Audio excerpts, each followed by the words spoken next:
Well, hey, welcome. My name is Isaiah Paine, the Government Affairs Director for the Spokane Home Builders Association, here with Dr. Sean Smitham. If you missed our first video, make sure you go back and check that out. But Sean, if you would just give us a quick recap, maybe someone already watched it and they're coming back to this, talk a little bit about what we talked about in our first session, and then we'll kick into part two. Sure. So we talked about how mental health crises have really been on the rise nationally as a result of 2020 just not being a normal year. So we talked about how our emotional regulation as human beings is based on an environment that's stable, predictable, and safe.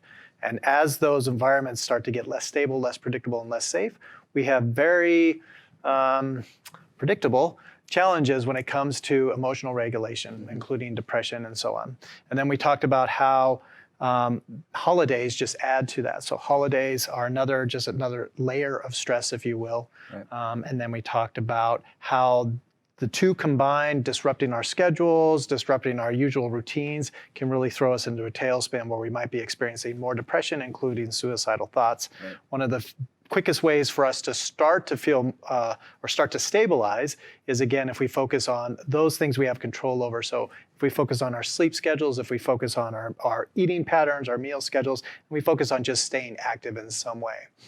Yeah, that's very good. I know we're talking about, you mentioned these different environments that we're in. And so I think one of the helpful factors of this we need to think about is we have kind of our home life and our home self, and that has its own stresses. And then there's the work environment, that outside the home environment. And then also kind of this third place, and whatever that is, maybe that's a gym, maybe that's, a hobby, whatever that is. And depending on where we are, there's different stresses. We might even feel like we act differently, right? Yeah. So how do you think about that construct, those different places, and how that affects how we think about our mental health? Yeah, so that's a really great point. I think it happens a lot for all of us because we have different versions of ourselves that show up in these different places. Mm-hmm. So we have a work persona, we have a home persona, and then I like that term, a third place persona, because for some, a third place, like you said, is a hobby, or for some it's a club, or for some it's a volunteer opportunity. And the funny thing is that usually in that third place is when you feel most yourself, because you drop a lot of the presumed expectations that you think others have of you.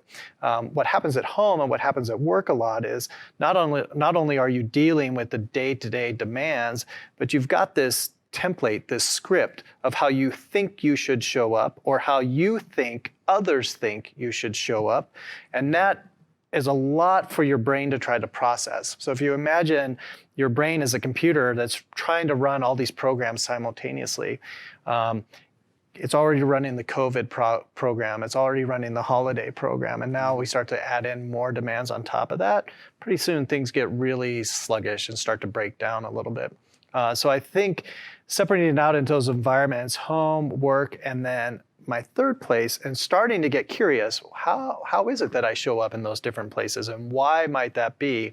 I think that starts a really good conversation, and that starts as an internal conversation. Why is it that I feel that I need to show up this way here, but this spot, it seems to be where I'm at my most natural and relaxed. What's different about that? And start to look for some of those differences.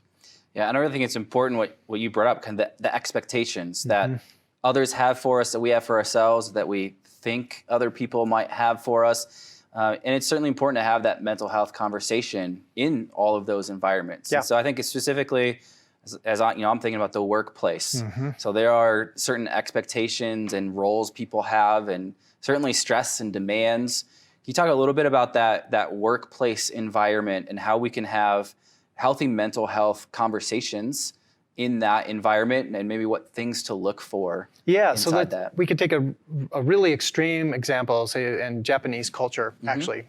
It's not uncommon for people to literally work themselves to death. So they haven't left their office in days, they're not eating well, they're not sleeping well, and they physically will drop dead from exhaustion. That's the extreme example. Mm-hmm. But why are they doing that? They're doing that because there's layers of expectations that they think need to happen in order for them to be seen as responsible or be seen as a good worker in some ways. in American culture, we have very much the same sort of thing. And in American culture, a lot of it has to do with this idea of rugged individualism, particularly for men, but it also shows up for women as well. Right.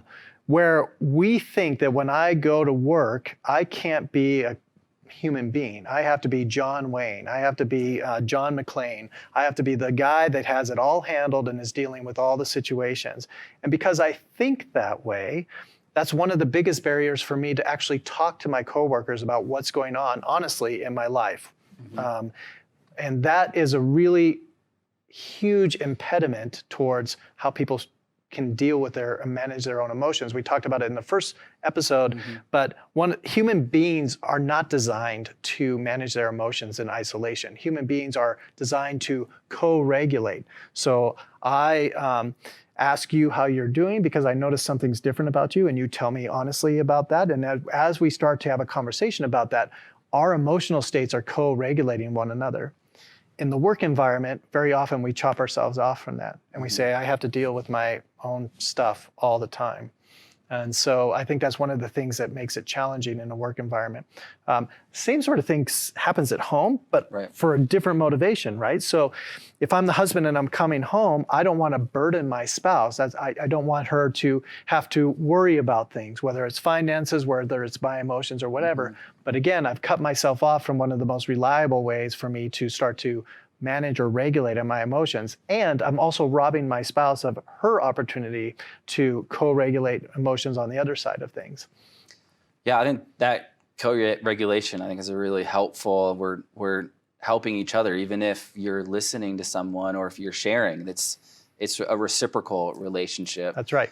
So what are maybe tips or strategies that we can employ at home or maybe especially in the workplace, as an employee, maybe with our peers? What are some maybe helpful suggestions you might have for someone in that situation? I think the biggest thing, whether we're talking about at home or the workplace, is just to model that it's okay to talk about feelings. So I feel, and start to expand that palette in those environments. So for men, there's a couple of culturally appropriate things we can say at the workplace. Sure. I'm pissed off or I'm stressed out. Usually is the limit to how men communicate in the workplace. I need a drink. I need a drink, right? So yeah, exactly. But yeah. And so if we can start to expand the emotional palette, if you will, of what's acceptable to talk about, and we do it slowly, one relationship at a time. And I start to introduce things like, I was really happy this weekend because I got to do my favorite activity, whatever that is. Wow, I just found myself really sad because I remembered that a good friend of mine had passed away this time 3 years ago, and I have found myself thinking about him. That is a way for us to start to signal to others around us that it's okay for us to talk about those type of things. Or calling people out in a gentle way when they start to use humor to kind of distance themselves from an emotion. So that typically, again, for men, they'll show up at a work site and they're bantering back and forth, and they'll use sarcasm a way of distancing, or humor as a way of distancing themselves. Mm-hmm. And so maybe not in front of everybody, but to be able to pull them inside and say, hey man, I know you were joking about this earlier, but it seems like there might be something underneath that. Do you want to talk about it? Just the act of recognizing it is often enough to start to change that culture or open that door a little bit. The same is, we can do the same at home. And if you have children, you do this naturally with children. Right. It's just that we have to then give ourselves permission to do the same sorts of things in our adult relationships. That's the hard part. Yeah, I mean, I have 3 young kids. And so for me, when one of my kids is upset or even if they're hurt, hey, how do you feel? And help them articulate that feeling. And then, okay, let's help you figure out why do you feel that way, right? Yeah. And so kind of normalizing that. And I think that's probably good. I think we talk about coping mechanisms or strategies with this negative connotation where it's substances. But really, when you say that conversation, it's also a coping mechanism, right? It's a way to deal with and work through it. But are you choosing to do that in a positive way or in a way that's ultimately harmful, right? Yeah, and I think you're right. Again, that is another impediment for people reaching out for help, because this whole idea of coping means that something's wrong or something needs to be fixed, right? And so if we can start to change the conversation of just it sounds silly, but co-regulating, coexisting, just doing life together. I mean, human existence is hard. And emotions are not something that we intuitively know how to manage. We learn how to manage them within community and just conversations. And so when we can approach it as something that's just co-regulating, helping one another, I think that's the better approach versus coping skills, because coping skills immediately start to trigger us because I somehow am broken or flawed or failed in some sort of way. Right. And we will do anything to avoid feeling like that. Yeah. I know too, as we talk about the workplace, there's the different dynamics, and there are people who are responsible to lead, maybe employers or supervisors, managers, whatever that title is. But what are maybe some tips that you have for people who want to make mental health a normative part of a culture at work?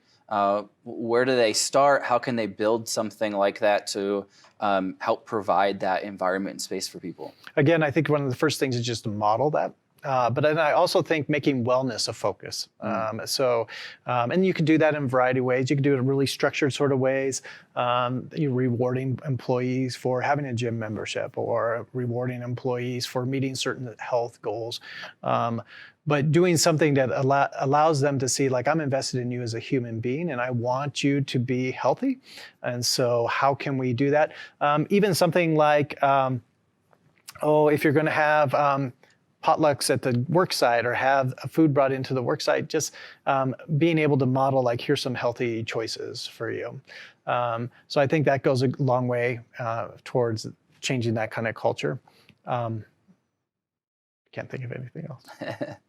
No, that's super helpful. Appreciate your expertise and sharing all that.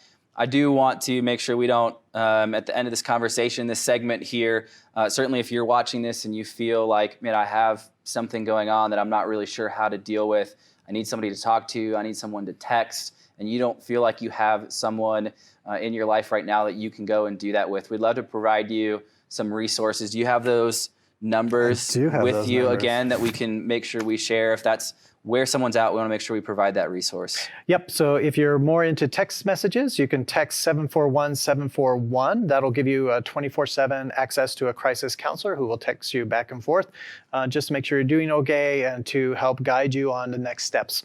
A national hotline for suicide prevention is 1-800-273-8255.